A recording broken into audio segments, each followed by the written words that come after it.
마가복음 11장 27절부터 12장 12절까지 말씀을 우리 함께 보도록 하겠습니다. 그들이 다시 예루살렘에 들어가니라. 예수께서 성전에서 거니실 때에 대제사장들과 서기관들과 장로들이 나와 이르되 무슨 권위로 이런 일을 하느냐? 누가 이런 일을 할 권위를 주었느냐? 예수께서 이르시되 나도 한 말을 너희에게 물으리니 대답하라. 그리하면 나도 무슨 권위로 이런 일을 하는지 이르리라.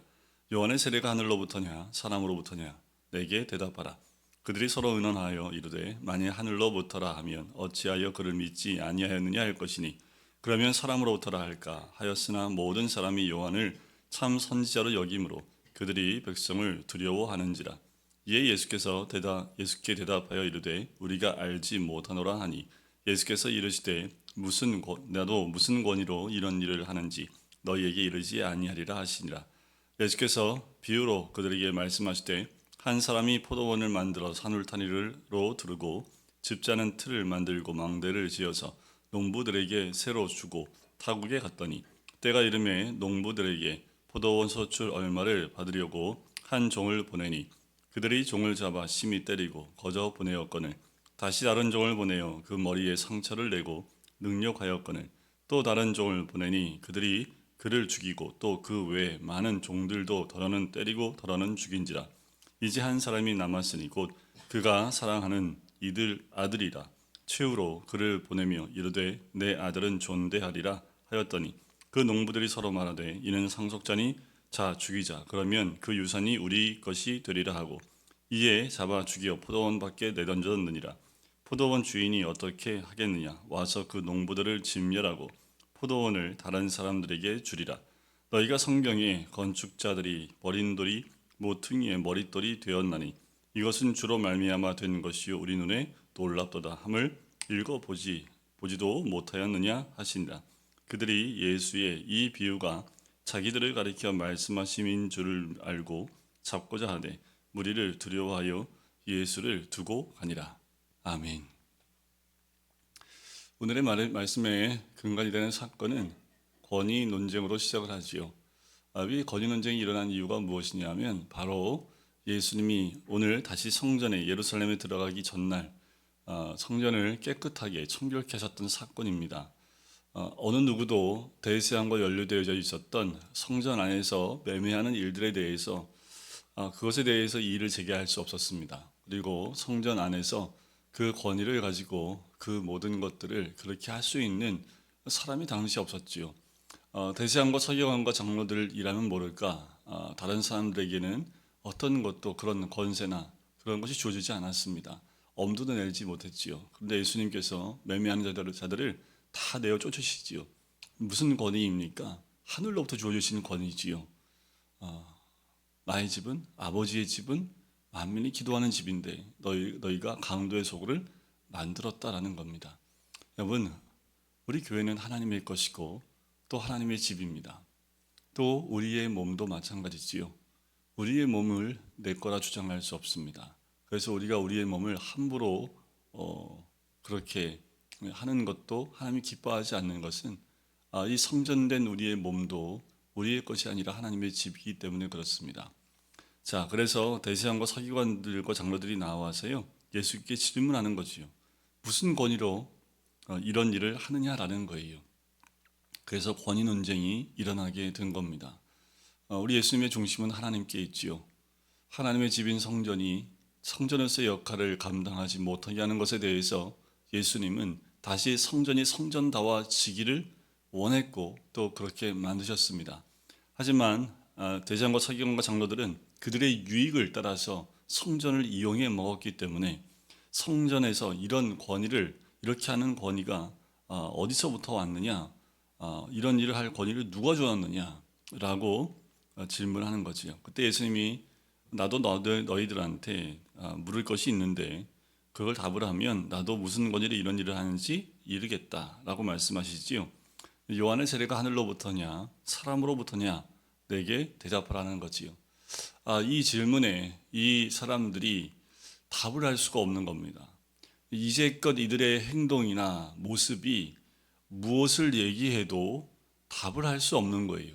하나님으로부터라고도 말할 수 없고 또 사람으로부터다라고도 말할 수 없습니다. 그러니까 이렇게 대답해도 저렇게 대답해도 이들은 자기들의 발목과 자기들 덫에 잡히게 되는 거지요. 그래서 예수님께 대답하지요. 알지 못하노라. 나도 무슨 권위로 이런 일을 하는지 너희에게 이르지 아니하겠다라고 말씀하십니다. 그런데 이미 예수님은 말씀하셨습니다. 내 아버지의 집이라고 말씀하셨고 또 그것은 기도하는 만민이 기도하는 집이라 이미 이 일의 시작점이 어디서부터 시작되었는지를 다 말씀해 주셨음에도 불구하고 이들은 깨닫지 못했던 거지요. 그리고 더 중요한 건 뭡니까? 예수님은 말로만 하시는 분이 아니라는 겁니다. 몸으로 삶으로 그 권위를 다 드러내 보이신다라는 겁니다. 그러니 어느 누구도 부정할 수 없는 겁니다.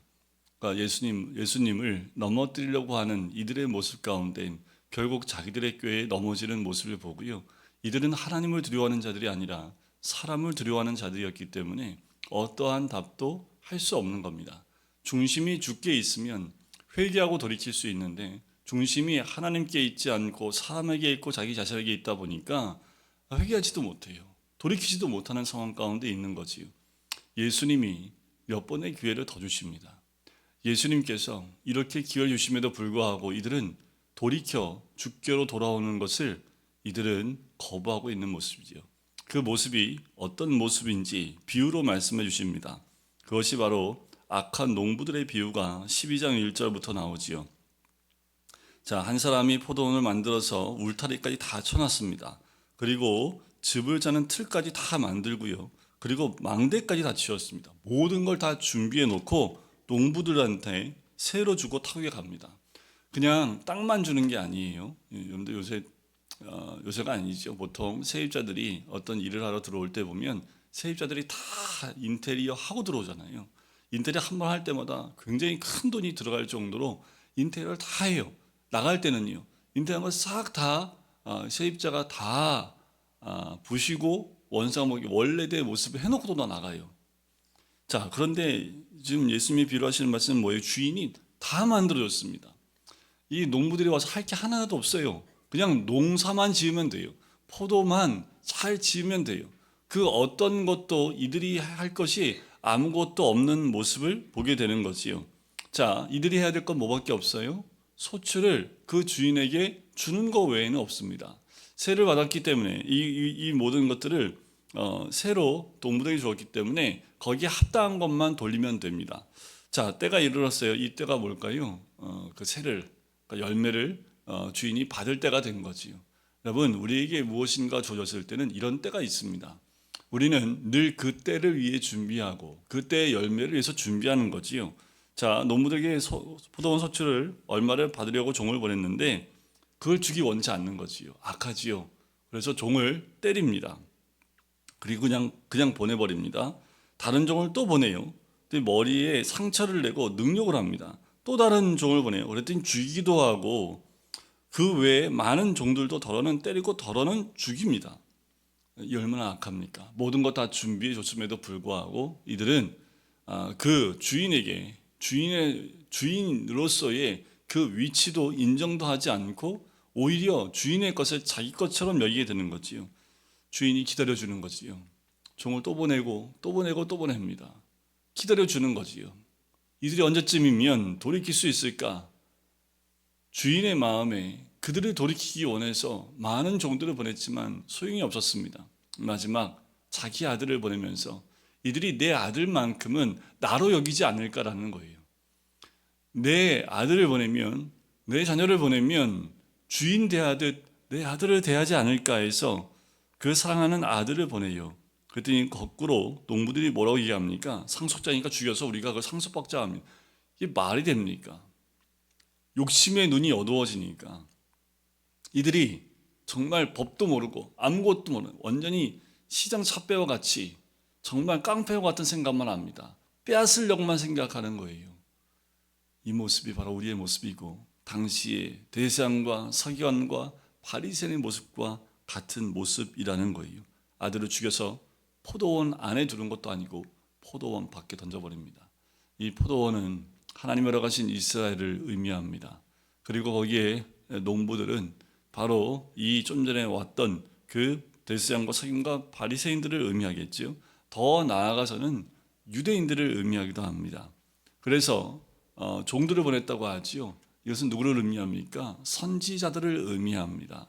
때가 되어 선지자를 통해서 그들을 깨우는 거지요. 하지만 선지자들 어떻게 해요? 박해하고 유대인들은 죽였습니다.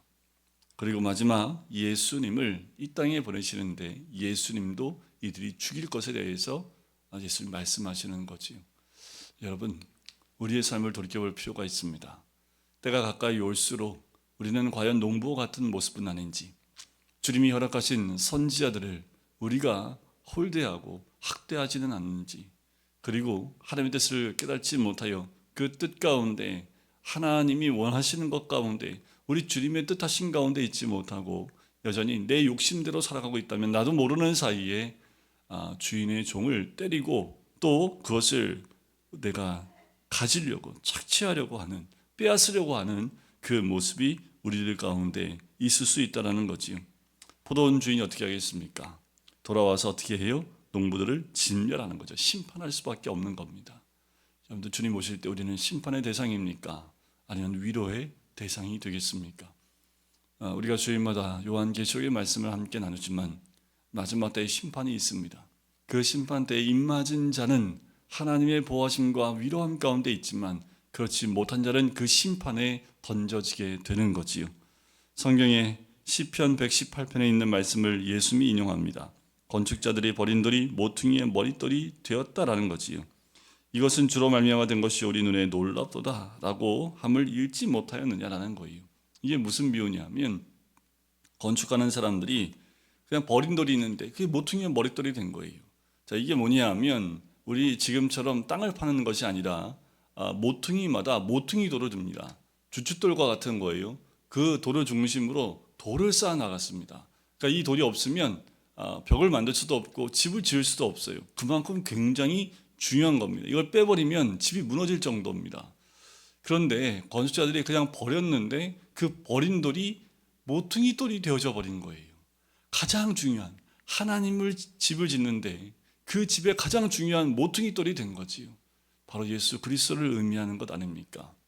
이들이 이 모든 것을 듣고 그것이 자기들을 향한 이야기인지 알았지만 무리를 두려워해서 예수님을 두고 가버리는 거지요. 여러분, 우리가 들을 만한 귀가 있어야 합니다. 깨달을 마음이 있어야 합니다. 설령 우리가 잘못된 길을 가다 할지라도 주님의 음성에 귀를 기울이고 돌이킬 수 있는 기회를 줌에도 불구하고 이들은 끝까지 예수님을 버려두고 그냥 가버리는 거지요. 여러분, 올 한 해 2022년도 우리에게도 하나님이 주신 이 울타리가 있고 또 포도원이 있습니다. 우리는 과연 주님의 때에 드릴 만한 그 소출을 주님께 드리고 있는지 우리 자신을 돌아볼 필요가 있고, 또 주님이 보내신 자들이 과연 우리인지 또 누구인지 알지 못하지만 우리는 우리의 맡은 바 소임을 당하고 있는지, 그리고 주님의 뜻대로 우리가 살아가고 있는지 우리 다시 한번 점검해보고 주인이 올 때에 진멸되는 대상이 될지 아니면 위로받는 대상이 될지 우리 스스로가 돌이켜보면서 오늘 하루도 주의 뜻 가운데 또 주님께서 택한 하나님의 사람들이 되어져 오늘도 주님 안에 주의 뜻대로 살아가시는 우리 모든 성도님 되시기를 주님의 이름으로 간절히 축원드립니다. 기도하겠습니다. 사랑해 주님, 감사합니다. 하나님, 주님 말씀하신 대로 우리가 사람 중심이고 자기 중심일 경우엔 결국 넘어질 수밖에 없고 주의 심판 가운데 놓여질 수밖에 없는 것을 우리가 알고 알 수 있습니다. 하나님, 예수 그리스도 통해 주신 그 음성 듣게 인도하여 주시옵소서. 그들은 주의 말씀에 귀를 기울이지 못했고 또 들을 수 있는 귀도 없고 깨달을 수 있는 마음도 없었던 것을 보게 됩니다. 하나님, 내 욕심과 내 생각과 사람 중심의 모든 사람들은 때가 가까이 올수록 더 악해지고 또 자기 중심적으로 생각하여 주의 뜻은 뒤에 있고 자기 것만 챙기려고 하는 이 악한 농부의 모습이 될 수밖에 없는 것을 보게 됩니다. 주님, 우리가 깨닫고 주께로 돌아와 아버지 하나님, 내 욕심이 아니라 오직 주의 뜻이 어딘지 분별하여 세상 가운데 박해와 핍박 가운데 있다 할지라도 그 위로는 주께 있음을 우리가 기억하고 오늘도 주의 뜻 가운데 말씀 가운데 깨닫고 돌아와 주의 뜻대로 순종할 수 있는 우리가 될 수 있도록 축복하여 주시옵소서. 감사드리며 예수 그리스도의 이름으로 기도드립니다. 아멘.